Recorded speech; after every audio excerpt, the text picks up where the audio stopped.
plateau du magazine Expression au Salon Rent, toujours évidemment. Et nous sommes avec Jonathan Lecoron, Clady, président de la Chambre de l'immobilier du Vaucluse FNAIM, évidemment.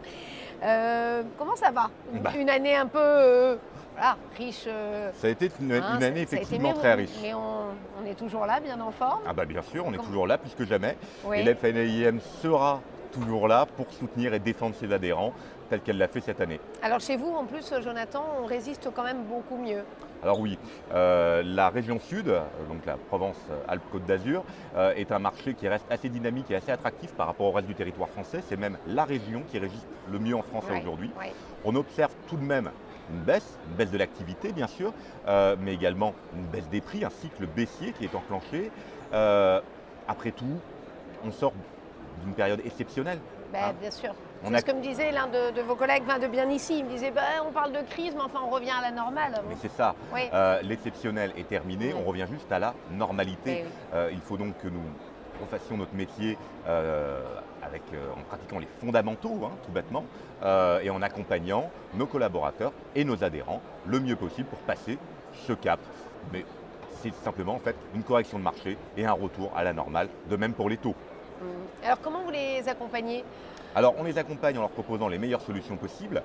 C'est d'ailleurs pour ça que nous sommes au Rent aujourd'hui, afin de leur amener et de dénicher pour eux les dernières pépites de la PropTech au service de leurs projets, au service de leurs agences et in fine au service de leurs clients. Nous organisons d'ailleurs la semaine prochaine au Palais des Papes, le vendredi 17 novembre, les assises de l'immobilier du Vaucluse, où nous invitons tous les professionnels de l'immobilier. Et il y aura un mini-salon partenaire où nous leur présenterons les dernières trouvailles qu'on a fait sur le salon. Mais c'est réservé aux professionnels chez vous dans le sud ou c'est vraiment Non, c'est les professionnels de l'immobilier du Vaucluse, du département. Et qu'est-ce qu'ils viendront chercher? Les nouvelles solutions, les nouveaux, c'est un, alors, ils auront moment de partage aux nouvelles solutions, effectivement, du partage entre confrères, mais aussi les chiffres de l'immobilier en France, en région et dans le département, ainsi que les perspectives 2024 pour savoir à quelle sauce on va être mangé. Vous me tendez la transition, alors à quelle sauce 2024 devrait poursuivre la tendance qu'on a connue en 2023. On assiste actuellement à une stabilisation des taux. Néanmoins, la baisse des prix n'a pas encore été suffisante pour compenser le quasi-quadruplement des taux qu'on a eu sur 18 mois. Donc on a donc un marché bouché, on est passé d'une pénurie à l'autre, on est passé d'une pénurie de biens à vendre à une pénurie de biens à louer. Aujourd'hui, il y a des fortes tensions sur le marché locatif. Donc 2024 va être une année charnière pour beaucoup, puisqu'effectivement, on va revenir sur des niveaux de transaction, des volumes qui sont courants, aux environs des 800, 850 000, c'est à peu près ce qu'on prévoit, et une baisse des prix qui va se confirmer. C'est ça, oui, j'allais le dire. Ils vont réussir, tous ces professionnels, à convaincre les vendeurs?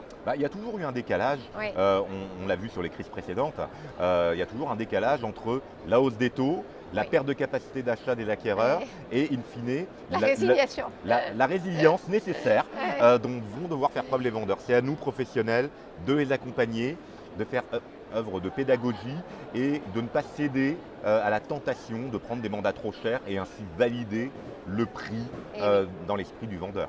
Merci beaucoup, Jonathan. Merci. Merci beaucoup.